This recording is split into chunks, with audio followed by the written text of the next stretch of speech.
जैसे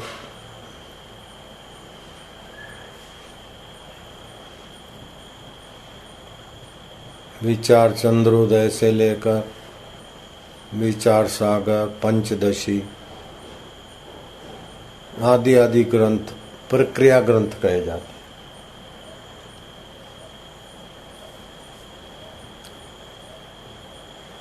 पंचभौतीय, महातत्व, ये प्रकृति है, 24 तत्व, सांख्य की बात, योग की बात आदि प्रक्रिया से समझाने की, प्रकृति पुरुष का विवेक कराने की और तत्व के तरफ उंगली निर्देश करने वाली जो व्यवस्था, उसको प्रक्रिया ग्रंथ कहते हैं।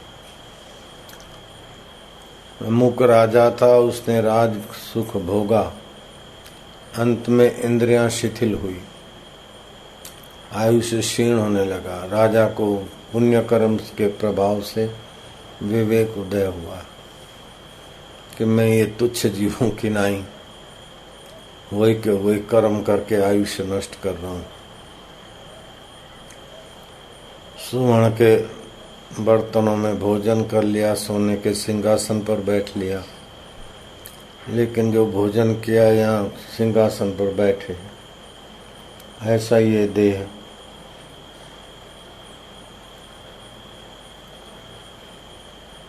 जीर्ण शीर्ण हो जाएगा।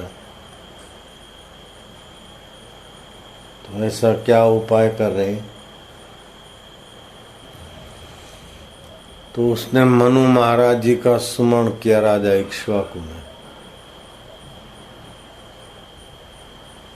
राजा इक्ष्वाकु ने मनु महाराज का सुमरण किया अपने गुरुदेव का, और गुरुदेव पधारे आकाश मार्ग से। मनु महाराज ने अर्घ्यपात से पूजन आदि करके उनके आगे हाथ जोड़कर जिज्ञासा के भाव में खड़े रहे। राजन, तुमने मुझे सुमरण किया, मैं आकाश मार्ग से कहीं जा रहा था, तुमने सुमरण किया इसलिए तुम्हारे पास आया।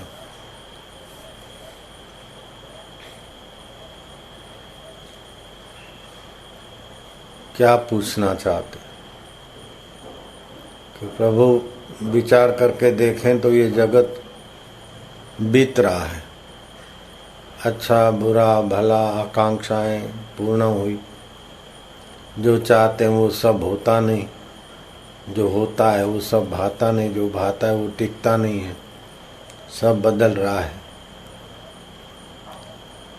मनुष्य जैसे सामान्य जीव खाते पीते रहते, आयुष्य नष्ट करते, मैं भी ऐसे ही सामान्य जीवों के नहीं, राजाधिराज महाराज थोड़ा सुन लेता हूँ, लेकिन समय तो इसी में बर्बाद हो रहा है। सार तत्व क्या है जिसको पाने से फिर जीव का जन्म मरण और दुख बंधन कट जाता है? वो आप कृपा करके मुझे उपदेश दीजिए। तो भगवान मनु महाराज ने राजा इक्ष्वाकु को कहा कि राजन, जो भोजन मिले वो खा लेना चाहिए स्वास्थ्य का ख्याल करके, लेकिन इच्छाओं को नहीं बढ़ाना चाहिए कि ये मिले ये मिले ये मिले। स्वाद लोलुपता नहीं, जीव का स्वाद ऐसे ही सुगंध का स्वाद, नेत्र का स्वाद, सुनने का स्वाद, स्पर्श का स्वाद, ये इंद्रियगत भोग जो हैं जीव को दीन बनाते, वासना के प्रभाव में गिराते हैं। सारे स्वादों का स्वाद स्वरूप परमात्मा स्वाद से वंचित कर देते हैं। तो जो भोजन मिले वो खा लो, जहाँ नींद आए वहाँ सो जाओ, जो वस्त्र मिले पहन लो, उस अंतर्यामी परमेश्वर का अनुसंधान करो, प्रणव का जप करो। और मैं कौन हूँ? मन के हर्ष को सुख बोलते, सुख को दुख बोलते हैं। हर्ष और सुख आके चला जाता है, फिर भी जो रहता है वो कौन है? जन्म, वृद्धि, क्षय, रोग, वार्धक्य, मृत्यु, ये शरीर की षड उर्मियां है। अज्ञानी जीव अपने में मानता है मेरा जन्म हुआ था, अब मैं 7 साल का हूँ, 10 साल का हूँ। जन्म शरीर का होता है। भूख प्यास उर्मियां ये प्राणों को आदि को होता है। षड विकार, षड उर्मियां, इससे शुद्ध चैतन्य न्यारा है तो उस आत्म चैतन्य परमेश्वर का नित्य प्रति स्मरण कर ज्ञान सुन और ज्ञान में प्रतिष्ठित हो जा। उस आत्मज्ञान को उपलब्ध होकर राजन फिर तुम जिस ईंट पे पैर रखोगे वो भी पूजने योग्य हो जाएगी। जिस वस्तु को छुओगे वो प्रसाद हो जाएगी। तुम्हारे लिए सब जल गंगा जल हो जाएगा। सारी भूमि तुम्हारे लिए ब्रह्ममय हो जाएगी। नित्य अंतर्मुख रहो। लो दो भरे अंतर से तटस्थ ज्यों के त्यों रहो। अविकम्प योग गीता ने कहा। जब ध्यान समाधि करे तो परमात्मा शांति, लेकिन जब व्यवहार करे तो भी परमात्मा शांति का उद्देश्य करके व्यवहार करे। काम करने के पहले शांति होती, काम करने के बाद भी विश्रांति चाहिए। तो काम ऐसा करो कि परमात्मा में विश्रांति मिले। शरीर थक जाए और पड़े रहे, ये तो तमस नींद है। लेकिन संकल्प विकल्पों की भीड़ रहे, हटके परमात्मा रस में एकतानता हो, विश्रांति हो।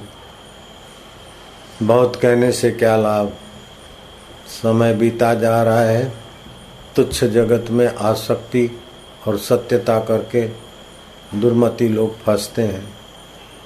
हे राम जी, तुम्हारे जैसे बुद्धिमानों के लिए ये निसार जगत आसक्ति त्यागने योग्य है। सूरमा होके युद्ध करो, कर्तव्य परायण होकर, लेकिन भीतर से शीला के नाई निसंकल्प रहो। तो सिद्धांत के द्वारा, प्रक्रिया के द्वारा आत्मा परमात्मा में स्थित होना है। गीता कहती है भूमि रापो अनलो वायु खम मनो बुद्धि रे वचः अहंकार इतिव में भिन्ना प्रकृति अष्टधा। भगवान कृपा करके अपना सार अनुभव बताते कि 5 भूत, मन, बुद्धि और अहंकार, ये प्रकृति है, मेरे से भिन्न है। मेरे से भिन्न है तो तुमसे भी भिन्न है, क्योंकि तुम मेरे वंशज हो। ममैवांशो जीवलोके जीवभूत सनातन। तुम सनातन हो, अनादि हो। इनकी तो आदि होती है।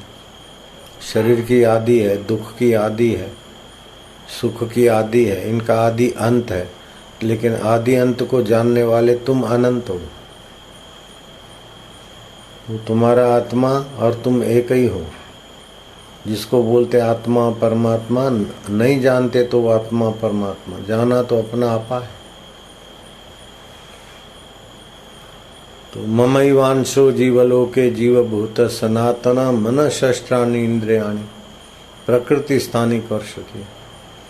5 इंद्रियां और 6ठा मन, ये प्राकृतिक चीजों में इनकी प्रकृति है, बाहर आपको आकर्षित करे। लेकिन बाहर का कितना भी मिले, सुख तो अंतरात्मा का ही झलकता है। तो ये सिद्धांत ग्रंथ, प्रक्रिया ग्रंथ जीव को निर्वासनिक नारायण के ज्ञान में, निर्वासनिक नारायण के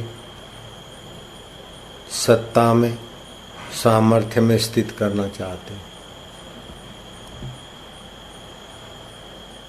आदि शंकराचार्य ने कहा उसमें स्थित होने के लिए थोड़ा एकांतवास, लेना देना, सुनना सूंघना मिलना, संयम कम कर दे। एकांतवासो लघु भोजन आदौ मौनम निराशा करणावरोधा। मौन से शक्ति का संचय होता है। ये करण है, इंद्रियां। और अंदर में मन बुद्धि अंतःकरण है। अंदर है तो अंतःकरण, ये बहिकरण। इनमें शक्ति का ह्रास होता है, बिखरित। दिन भर शक्ति खर्च होती है, थक जाते हैं, रात को फिर शांत होते हैं। सुबह मन बुद्धि और इंद्रियां काम करने के काबिल होते हैं, फिर थक थक आके आत्म विश्रांति में चले जाते हैं। मेरे गुरुदेव कहा करते थे, भगवान की कसम खा के बोलते हैं लीलाशाह जी। वो स्वयं को शाह जी नहीं बोलते, मैं जरा मर्यादा में बोलूं। आप हर रोज भगवान का दर्शन करते हैं, लेकिन पता नहीं कि यही भगवान है। गहरी नींद में कहाँ जाते हो? भगवान में ही जाते हो। भगवान भरण पोषण गमनागमन वाणी का उद्गम और सब न होने के बाद भी जो रहता है, उस भगवान में जाते हो। उसी भगवान का दूसरा नाम गोविंद है। गो माना इंद्रियां, इंद्रियां जिसमें विचरण करती है, जिससे वो गोविंद है। थक कर जिसके गोद में आती है तो पालन होता है, तो गोपाल वही गोविंद है। आत्मदेव वही गोपाल है, वही राधा रमन। उल्टा दो तो धारा राधा। आपकी ख्यालों की वृत्ति जिसकी सत्ता से रमण करती है और थक कर जिससे पुष्ट होती है, वही अंतरात्मदेव राधा रमण है। तो प्रक्रिया ग्रंथ के द्वारा, सिद्धांत ग्रंथ के द्वारा जीव अपने असली स्वभाव में जग जाए। तो रामायण में भी ये व्यवहारिक सामाजिक जीवन की गाथाएं गाते गाते घुमा फिरा के वहीं ले जाने का प्रयास है। ज्ञान मान जहाँ एको नाही, देखत ब्रह्म समान सब माही। कहिए तासु परम विरागी, तृण सम सिद्धि तीन गुण त्यागी। ये अष्टदा प्रकृति में ही गुण है, सतोगुण रजोगुण तमोगुण। इन सब से परे जो है वो परमात्मा अपना आत्मदेव है, और वो सब में ज्यों का त्यों समाया है। वो हाजरा हजूर है। स्वामी राम के पास एक प्रसिद्ध कुतर्क में कई पादरियों को घुटने टिकवाने वाली बाई आकर बैठ गई सामने। सोचा कि आज भारत के साधु को हरा दूंगी। ईश्वर नहीं है, मैं सिद्ध करके दिखा दूंगी।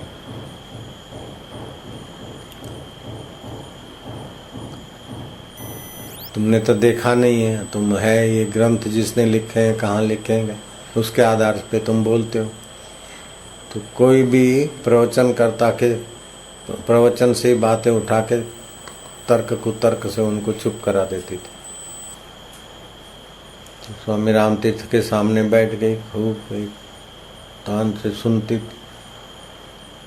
संत की दृष्टि में जो विश्रांति थी, आंखों से सात्विक तरंग बहते थे। वो बाई आई थी तो राम तीर्थ को हराने के लिए, लेकिन खड़ी हो गई बीच में कि मैं हार गई, अब मैं आपसे तर्क नहीं करूंगी। ईश्वर है और आप ईश्वर को मानते हो, यू आर राइट।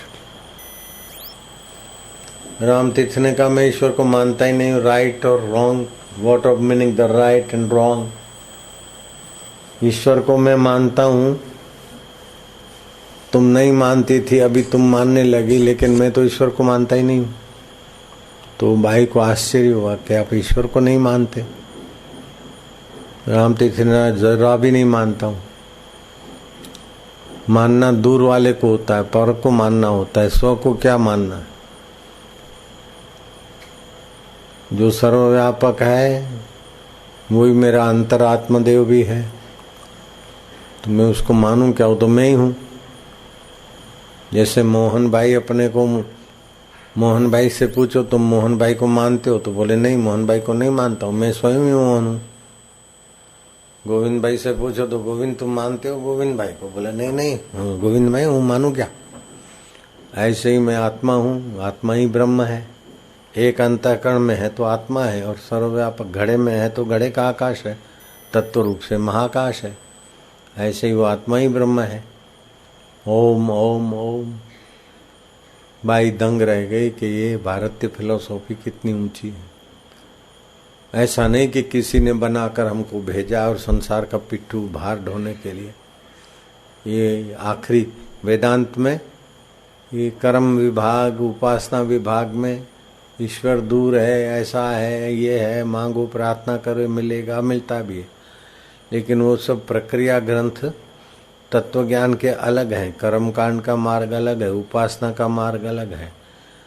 तो वासना को नियंत्रित करने के लिए धर्म ग्रंथ है, धर्म मार्ग है, और चित्त को एकाग्र करने के लिए उपासना मार्ग है।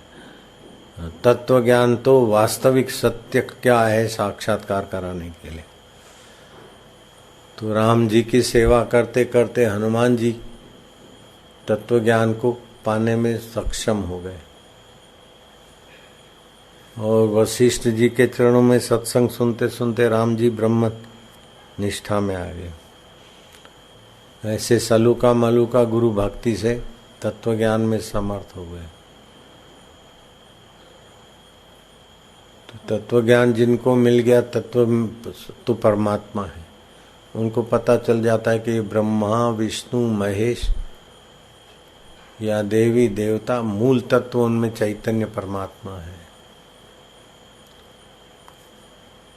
और वो हम में भी है। वो उनको जानते हैं तो महान है और हम नहीं जानते तो जीव है, जीने की इच्छा करते, कर्म बंधन में पड़ते। तो इसमें कर्म योग, उपासना योग, भक्ति योग और गुरु कृपा योग, जिसको जो ठीक लगे उसके चले। तो शिवानंद सरस्वती लिखते हैं कि कल युग में गुरु कृपा भक्ति योग, गुरु भक्ति योग सलामत योग है। ऐसे मनमाना तो आदमी इतना विवेक से ऊंचा उठ नहीं सकता, फिसलाहट है और मूर्ति कुछ कहती नहीं, रोकेगी नहीं, डांटेगी नहीं। इसीलिए जागृत में तो ये बात गोरखनाथ जी ने अपनी भाषा में कही, गोरख जागता नर सेविये, एक भूला दूजा भूला, भूला सब संसार, विण भूला एक गोरखा जिसको गुरु का आधार। तो उपनिषद कहती है गुरु कृपा ही केवलम, शिष्य से परम मंगलम। तो समर्थ रामदास की कृपा से शिवाजी गलाडूब व्यवहार में से भी समय निकाल के तत्व ज्ञान में लगे तो साक्षात्कार कर लिया। शिवा को आत्म साक्षात्कार था, छत्रपति शिवाजी को। तो आत्मज्ञान दुर्लभ नहीं है, कठिन नहीं है, परे नहीं है, पराया नहीं है। वासना का त्याग, वासनाशय, मनोनाश और बोध, ये भोग के सुखी होने की वासना मिटे, मन की चंचलता हटे, इसी ध्यान धारणा हो और फिर ज्ञान हो जाए, बस हो गया। तो तीन ही तो स्टेप है, वासनाक्षय, मनोनाश और बोध। ये करूं, साक्षात्कार करके ये पाऊंगा, तो अभी तो वासना बनाए रखा ना, छोड़ो, अभी मैं कौन हूं उसको जान लो, फिर ये करूंगा, फिर वो करूंगा, नहीं। जो भी करने से बनने से होगा फिर बदल जाएगा। जो पहले था अब भी है, बाद में रहेगा, वो मैं वास्तविक क्या हूं, ऐसी मांग ये तत्व ज्ञान की। मेरा पति है, मेरी पत्नी है, मेरे भाई हैं, ये शरीर की प्रधानता से बोलते हैं। मेरी फलानी जाति है, जाति की प्रधानता से बोलते हैं, लेकिन तत्व रूप में मैं कौन हूं, इसको खोजो।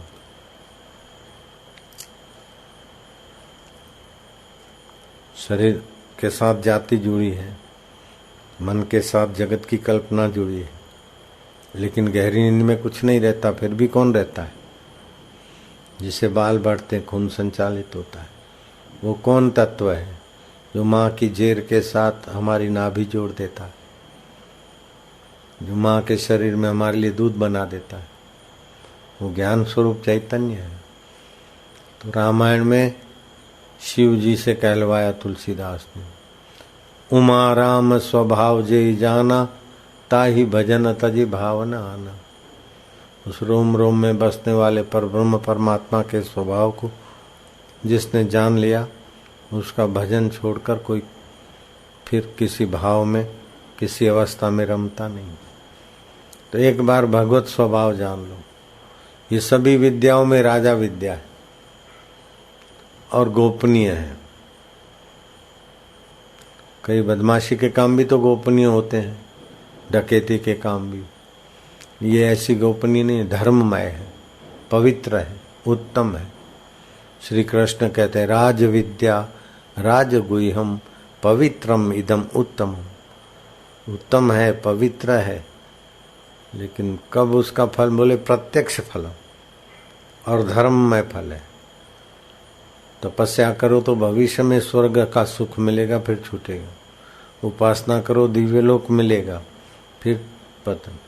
लेकिन ये तो सुनते सुनते दिव्यलोक जिससे दिव्य है और स्वर्ग का पुण्य जिसे स्वर्ग में, वो स्वयं प्रकाश परमात्मा अपना आपा है, बिल्कुल परम स्वतंत्रता पे पहुंचा देते। परम स्वतंत्र न सिर पर कोई, ऐसी राज विद्या है। बोले क्या करे, भगवान की कृपा। ये शिष्टाचार में ठीक है, लेकिन भगवान ने आपको उसके यशगान करने के लिए पैदा नहीं किया। क्यों? भगवान अपने को पैदा करके अपनी खुशामद सुनने के लिए दुनिया का इतना बोझा झेल रहे हैं? नहीं। भगवान ने आपको अपना प्रेमी, अपना आत्म रूप में जगाने के लिए दुनिया की व्यवस्था की। लोग बोलते क्या करे, भगवान परीक्षा ले रहे हैं। परीक्षा तो जो जानता नहीं है हमको ठीक से, वही हमारे को परीक्षा लेगा। भगवान तो हमारे अभी विचार चल रहे हैं, उसके बाद कौन से आएंगे और हम क्या निर्णय लेंगे वो सब जानते हैं। परीक्षा तो अज्ञानी लेंगे। भगवान तो सर्वशक्तिमान सर्वज्ञ है। ये तो सामान्य आदमी निराश न हो जाए, अरे बोले कोई बात नहीं, भगवान परीक्षा ले रहे, भगवान परीक्षा ले। तो भगवान को अज्ञानी है क्या, अनजान है क्या कि परीक्षा ले रहे हैं? ये तो बबलू बनाने के लिए, थोड़ा सांत्वना देने के लिए भगवान परीक्षा ले रहे हैं। ये तो तुम्हारे को विवेक दे रहे हैं, प्रतिकूलता और दुख देके संसार की आसक्ति छुड़ा रहे हैं, अनुकूलता और सुख देके उदार बना रहे हैं, और दोनों का उपयोग करके अपने में आ जाओ, ऐसा पाठ सिखा रहे हैं। संसार ईश्वर प्राप्ति का महापाठशाला है, यूनिवर्सिटी है, परम पद में प्रतिष्ठित होने के लिए। किसी का बुरा सोचने से, बुरा मानने से, बुरा करने से बचे, बुराई रहित हो जाए, ईश्वर प्राप्ति सहज में। बुराई रहित हुए, प्राणायाम किए, रोग रहित हुए, चिंता रहित हुए, ईश्वर की आवश्यकता मानी तो ईश्वर में प्रीति हो जाएगी। ईश्वर को अपना माना, ईश्वर में प्रीति हो जाएगी, बुद्धि योग मिलेगा। फिर ईश्वर को जानने की इच्छा मत करो, ईश्वर को मानना होता है। जगत को जानो, जगत क्या है। ईश्वर को जानो नहीं, ईश्वर के स्वभाव को जानो। ईश्वर का स्वभाव सत स्वभाव, चेतन स्वभाव, आनंद स्वभाव, सुहृद स्वभाव, परम हितैषी स्वभाव। उमा राम स्वभाव जे ही जाना, ताही भजन तजी भावन आना। भगवान के स्वभाव को जिसने जाना वो भगवत भजन के बिना रह नहीं सकता। तो भजन क्या है? किम लक्षणम भजनम? बोले रसनम लक्षणम भजनम। भगवत रस आ जाए, इसी का नाम है भजन। भगवत रस ऐसा दिव्य रस है कि फिर विकारों का रस तुच्छ लगेगा। खाओगे लेकिन स्वाद के लंपटू होकर नहीं, स्वास्थ्य का सब व्यवहार होगा, लेकिन रस अंतरात्मा का चाहिए। अंतरात्मा रस के बिना जीवन नीरस होता है, और नीरस जीवन को पान मसाला चाहिए रस के लिए।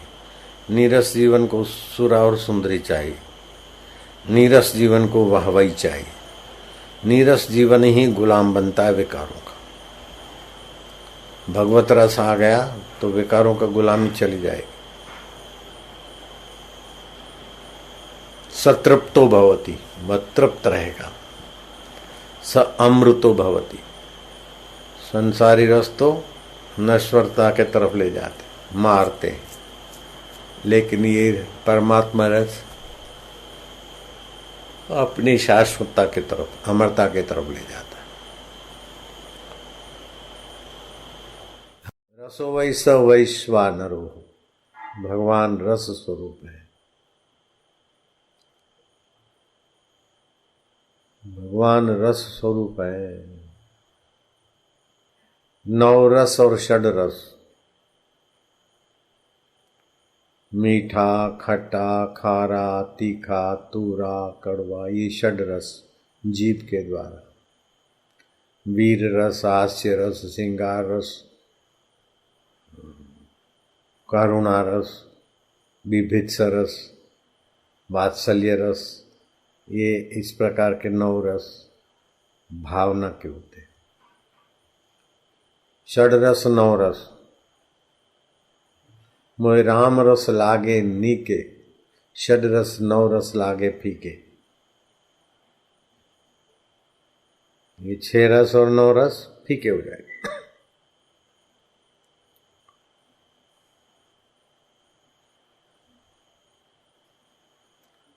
सारे जीवों की चेष्टा रस के तरफ है। कीड़ी की मकोड़े से लेकर देवता तक, जहां मजा आया वहां भागते फिरते, घूम घूम के थकते, भोग भोग के थकते, मजा टिकता नहीं।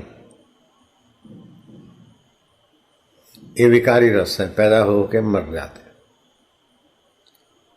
इन विकारी रसों के द्वारा झलक तो निर्विकारी चेतन की ही आती है। कितना भी अच्छा देखा लेकिन आनंद तो इधर ही आएगा। कितना भी अच्छा सूंगा तो नाक में मजा नहीं आएगा, अपने हृदय में आएगा।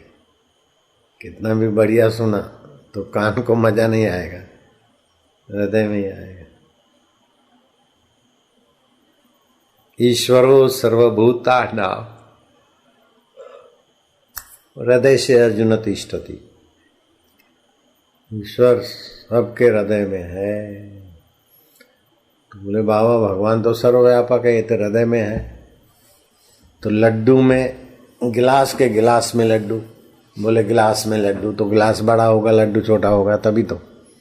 ऐसे हृदय बड़ा है और ईश्वर छोटा है, तो इतना जरा सा हृदय और उसमें भी ईश्वर आए तो ईश्वर और भी छोटा हुआ, तो इतना नन्हा ईश्वर क्या कर लेगा हमारा भला। ये कुतर्क कर सकते हैं। ईश्वर सबके हृदय में है, बोलते हैं, मानते हैं, शास्त्र भी कहते हैं। तो हृदय तो बड़ा हुआ, ईश्वर छोटे हुए।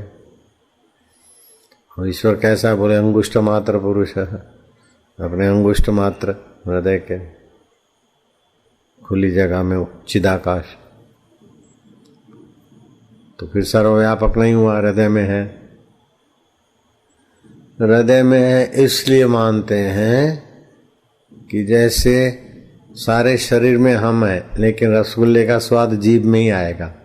गाल पे रसमलाई लगाएंगे तो स्वाद नहीं आएगा, पीठ पे लगाओ, नाक पे लगाओ, स्वाद नहीं आएगा। ऐसे ही हृदय जो है ना, अंतःकरण, इंद्रियां बहिकरण है, हृदय अंतःकरण है। तो अंतःकरण अवच्छिन्न चैतन्य वहाँ है, महसूस होता है, इसलिए बोलते ईश्वर हृदय में। वास्तव में तो सब जगह है। जैसे घड़े में आकाश है, तो घड़े की आकृति, तो इतना नन्हा सा आकाश हमारा क्या भला करेगा। अरे सारे ब्रह्मांड को ठोर दे रहा है वो आकाश। घड़े का आकाश घड़े तक सीमित नहीं है, ऐसे हृदय का ईश्वर हृदय तक सीमित नहीं है, लेकिन हृदय में अनुभूति होती है, इसलिए हृदय में बताया।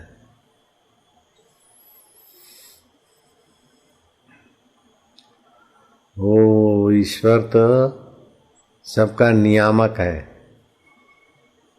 कर्म के नियामक है, निर्वाहक है, फलदाता भी और फिर भी सबसे न्यारे।